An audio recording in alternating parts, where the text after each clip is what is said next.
ನಮಸ್ಕಾರ ಸ್ನೇಹಿತರೆ, Bharat day by day super strong ಆಗ್ತಾ ಇದೆ. ಸೇನೆಯಲ್ಲಿ ಪವರ್ಫುಲ್ ದೇಶವಾಗಿ ಬೆಳೀತಾ ಇದೆ.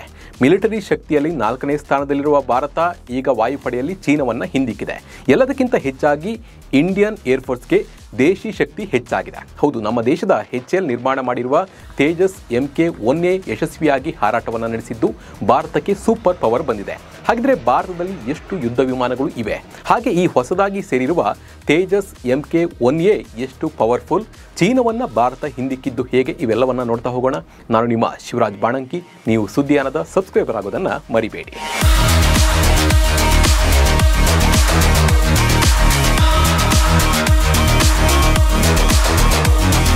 ಕೇಂದ್ರ ಸರ್ಕಾರ ವಾಯುಪಡೆಯನ್ನು ಸಖತ್ ಅಪ್ಡೇಟ್ ಮಾಡ್ತಾ ಇದೆ. ಅದಕ್ಕಾಗಿ ಹೊಸ ಶಸ್ತ್ರಾಸ್ತ್ರಗಳನ್ನು ಖರೀದಿ ಮಾಡಲು ಒಪ್ಪಂದ ಕೂಡ ಮಾಡಿಕೊಳ್ತಾ ಇದೆ.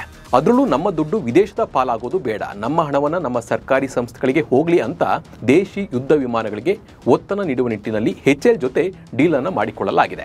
ಇದೆಲ್ಲದರ ಜೊತೆ ಇನ್ನೊಂದು ಖುಷಿ ವಿಚಾರ ಏನಪ್ಪಾ ಅಂದರೆ, ಆಪರೇಷನ್ ಸಿಂಧೂರದ ಮೂಲಕ ತನ್ನ ಶಕ್ತಿ ಪ್ರದರ್ಶನ ಮಾಡಿದ ಭಾರತೀಯ ವಾಯುಪಡೆ WDMMA ರ್ಯಾಂಕಿಂಗ್ ಪಟ್ಟಿಯಲ್ಲಿ ಚೀನಾವನ್ನು ಹಿಂದಿಕ್ಕಿ 3ನೇ ಸ್ಥಾನವನ್ನು ಅಲಂಕರಿಸಿದೆ.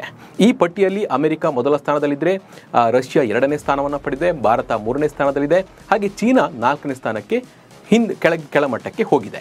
ಇನ್ನು ಭಾರತಕ್ಕೆ ಹೋಲಿಸಿದರೆ ಚೀನಾವು ಹೆಚ್ಚಿನ ವಿಮಾನಗಳನ್ನು ಹೊಂದಿದೆ, ಜೊತೆಗೆ ಆಧುನೀಕರಣಕ್ಕೆ ಹೆಚ್ಚಿನ ಆದ್ಯತೆಯನ್ನು ನೀಡ್ತಾ ಇದೆ. ಆದರೆ ಚೀನಾಗೆ ಹೋಲಿಸಿದರೆ ಭಾರತೀಯ ಪಡೆಯು ಸಮತೋಲಿತವಾಗಿದೆ. ಭಾರತೀಯ ವಾಯುಸೇನೆಯ 31.6% ವಿಮಾನಗಳು ಯುದ್ಧ ವಿಮಾನಗಳಾಗಿವೆ, 29% ಹೆಲಿಕಾಪ್ಟರ್ಗಳನ್ನು ಹೊಂದಿದೆ, 21.8% ತರಬೇತಿ ವಿಮಾನಗಳನ್ನು ಹೊಂದಿದೆ.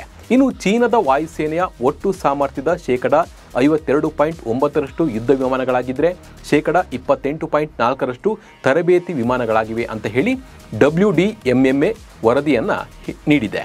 ಸದ್ಯ ಭಾರತೀಯ ವಾಯುಸೇನೆಯಲ್ಲಿ 4.5 ಜನರೇಷನ್ ವಿಮಾನಗಳಿವೆ. ಹಾಗೆ 4 ಜನರೇಷನ್ ವಿಮಾನಗಳು ಕೂಡ ಈ ಒಂದು ವಾಯುಸೇನೆಯಲ್ಲಿ ಇದೆ. ತೇಜಸ್ ಆಗಿರ್ಬೋದು, ರೆಫೇಲ್ ಆಗಿರ್ಬೋದು, ಮಿರಾಜ್ ಆಗಿರ್ಬೋದು, ಇಂಥ ವಿಮಾನಗಳನ್ನು ಭಾರತೀಯ ಸೇನೆ ಹೊಂದಿದೆ. ಈಗ MiG-29 ಇತ್ತು, ಅದು ಕೂಡ ಇತ್ತೀಚೆಗೆ ನಿವೃತ್ತಿಯಾಗಿದೆ. ಜೊತೆಗೆ ಭಾರತವು ಸಾಕಷ್ಟು ವಿಮಾನಗಳನ್ನು ಹೊಸದಾಗಿ ಖರೀದಿಸಲು ಕೂಡ ಮುಂದಾಗಿದೆ. ಆ ವಿಮಾನಗಳೆಲ್ಲ ಬಂದರೆ ಭಾರತಕ್ಕೆ ಮತ್ತಷ್ಟು ಬಲ ಸಿಗಲಿದೆ.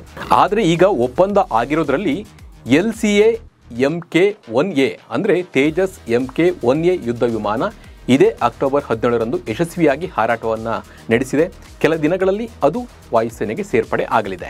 ಕೆಲ ತಿಂಗಳ ಹಿಂದೆ HAL ಜೊತೆ 97 ತೇಜಸ್ MK-1A ಲಘು ಯುದ್ಧ ವಿಮಾನಗಳನ್ನು ಖರೀದಿಸಲು 62,370 ಕೋಟಿ ರೂಪಾಯಿಗಳ ಒಪ್ಪಂದವನ್ನು ಕೂಡ ಮಾಡಿಕೊಳ್ಳಲಾಗಿತ್ತು. ಇದರಲ್ಲಿ ಈಗ 2 ವಿಮಾನಗಳು ಹಾರಾಟವನ್ನು ಯಶಸ್ವಿಯಾಗಿ ನಡೆಸಿವೆ. ಮುಂದಿನ ದಿನಗಳಲ್ಲಿ ಇವು ಕೂಡ ವಾಯುಸೇನೆಗೆ ಸೇರಲಿದೆ. ಇನ್ನು HAL ಜೊತೆ ಡೀಲ್ ಆಗಿರುವ ಎಲ್ಲ ವಿಮಾನಗಳು ಬಂದರೆ ಭಾರತದ ಏರ್ಫೋರ್ಸ್ಗೆ ಫುಲ್ ಪವರ್ ಬರಲಿದೆ. ಹಾಗಿದ್ರೆ ಈಗ ಟೆಸ್ಟ್ ಡ್ರೈವ್ ಮಾಡಿರುವ ತೇಜಸ್ MK-1A ಎಷ್ಟು ಪವರ್ಫುಲ್ ಅನ್ನೋದನ್ನು ನೋಡ್ತಾ ಹೋಗೋಣ ಬನ್ನಿ. ತೇಜಸ್ MK-1 ಯುದ್ಧ ವಿಮಾನವು ತೇಜಸ್ ವಿಮಾನದ ಅತ್ಯಾಧುನಿಕ ಆವೃತ್ತಿಯಾಗಿದೆ. ಇದರಲ್ಲಿ ಸುಮಾರು 40ಕ್ಕೂ ಹೆಚ್ಚು ಮಹತ್ವದ ಸುಧಾರಣೆಗಳನ್ನು ಮಾಡಲಾಗಿದೆ. ಇದರಲ್ಲಿ GE ಏರೋಸ್ಪೇಸ್ನ F404 ಇಂಜಿನ್ ಉಪಯೋಗಿಸಿ ಇದನ್ನು ತಯಾರಿಸಲಾಗಿದೆ. ಇದು ಒಂದೇ ಇಂಜಿನಿಂದ ಕೂಡಿದ್ದು 4.5 ಜನರೇಷನ್ ವಿಮಾನ ಇದಾಗಿದೆ. ಉತ್ತಮ್ ಎನ್ನುವ ಆಕ್ಟಿವ್ ಎಲೆಕ್ಟ್ರಾನಿಕಲಿ ಸ್ಕ್ಯಾನರ್ಡ್ ಅರೆ ರ್ಯಾಡರ್ ಅನ್ನು ಇಲ್ಲಿ ಅಳವಡಿಸಲಾಗಿದ್ದು, ಇದು ವಿಮಾನದ ಕಣ್ಣಿನಂತೆ ಕೆಲಸ ಮಾಡುತ್ತೆ. ಇದು ದೂರದ ಗುರಿಗಳನ್ನು ನಿಖರವಾಗಿ ಪತ್ತೆ ಹಚ್ಚಲು ಕೂಡ ಸಹಾಯ ಮಾಡುತ್ತದೆ. ಇನ್ನು ಶತ್ರುಗಳ ರಾಡರ್ಗಳಿಂದ ತಪ್ಪಿಸಿಕೊಳ್ಳಲು ಮತ್ತು ಅವರ ಕ್ಷಿಪಣಿಗಳನ್ನು ದಾರಿ ತಪ್ಪಿಸಲು ಸ್ವಯಂ ರಕ್ಷಾ ಕವಚ ಮತ್ತು ಅತ್ಯಾಧುನಿಕ ಎಲೆಕ್ಟ್ರಾನಿಕ್ ಯುದ್ಧ ತಂತ್ರಜ್ಞಾನವನ್ನು ಈ ಒಂದು ವಿಮಾನ ಹೊಂದಿದೆ. ಇದು ಸೂಪರ್ ಸಾನಿಕ್ ಸ್ಪೀಡ್ ಹೊಂದಿದ್ದು 1.8 ಮ್ಯಾಕ್ ವೇಗದಲ್ಲಿ ಅಂದರೆ 1 ಗಂಟೆಗೆ 2220 ಕಿಲೋಮೀಟರ್ ವೇಗದಲ್ಲಿ ಇದು ಸಂಚರಿಸಲಿದೆ. ತೇಜಸ್ MK-1A ಅನ್ನು ವಾಯುಪಡೆಗೆ ಸೇರಿಸಲು ದಿನಾಂಕವನ್ನು ಘೋಷಣೆ ಮಾಡಿಲ್ಲ. ಆದರೆ ಇತ್ತೀಚೆಗೆ ನಿವೃತ್ತಿ ಪಡೆದ MiG-21 ಯುದ್ಧ ವಿಮಾನಗಳ ಸ್ಥಾನವನ್ನು ಈ ಒಂದು ವಿಮಾನ ತುಂಬಲಿದೆ. ಆದ್ದರಿಂದ ಭಾರತೀಯ ವಾಯುಪಡೆಗೆ ಇದೊಂದು ಮೈಲುಗಲ್ಲು ಅಂತಾನೆ ಹೇಳಬಹುದು. ಇನ್ನು ಮಹಾರಾಷ್ಟ್ರದ ನಾಸಿಕ್ನಲ್ಲಿರುವ HAL ಕೇಂದ್ರದಲ್ಲಿ ಈ ಒಂದು ಲಘು ಯುದ್ಧ ವಿಮಾನಗಳು ತಯಾರಾಗ್ತಾ ಇವೆ.